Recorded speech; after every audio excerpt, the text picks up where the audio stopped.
The framework on strong, sustainable and balanced growth comes out of the Pittsburgh Summit.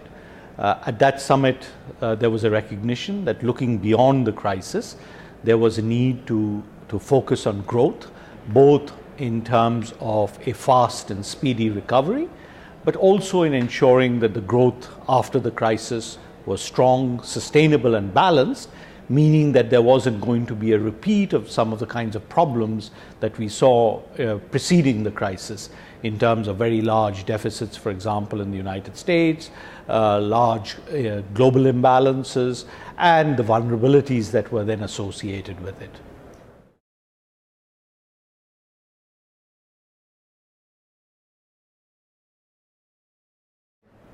The issue of exit strategies figured quite prominently because, as we discussed today, there's impressive recovery coming out of the crisis, but there's also a great deal of fragility. And the fragility comes from the fact that the fiscal position of many of the advanced countries is much more precarious than people would have thought a few months ago. And that in turn puts a constraint on the amount of stimulus and the amount of public spending that can be undertaken by these countries. And then the question arises, well, where is the demand going to come from? Is there going to be an aggregate demand shortfall in the world? And how are you going to get a rebalancing of demand? So exit strategies now require much more thinking about a coordinated approach rather than each country going its own way.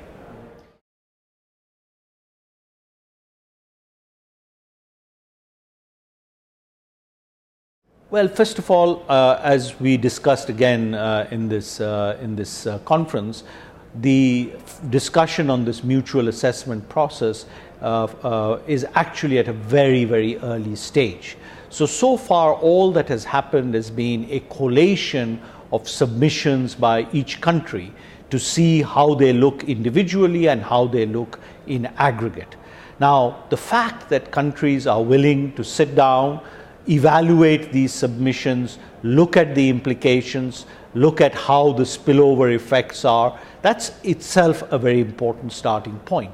But you have to go, as we discussed, beyond assessments to commitments.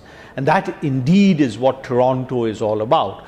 Toronto is going to begin a discussion of what should be the kinds of commitments that leaders should be prepared to make going forward, and these commitments are expected to be finalized by the time of the Seoul meeting.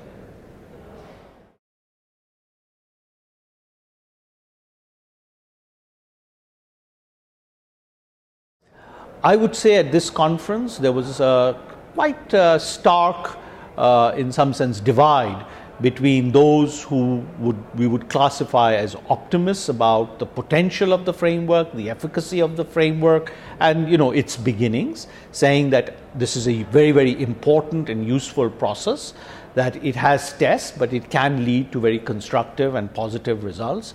And those who think that we should be very, very much more cautious and indeed skeptical perhaps about what these kinds of processes can lead to, because the past has not been very successful.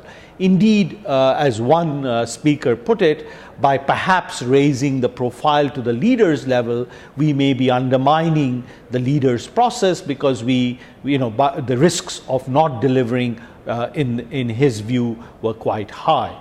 But on balance, I would say that there were more perhaps optimists in the end, at least people who felt that it was worthwhile to continue to push on this and to give it as much traction as possible, while using this kind of a conference and this kind of a process as external scrutiny and additional mechanisms of accountability.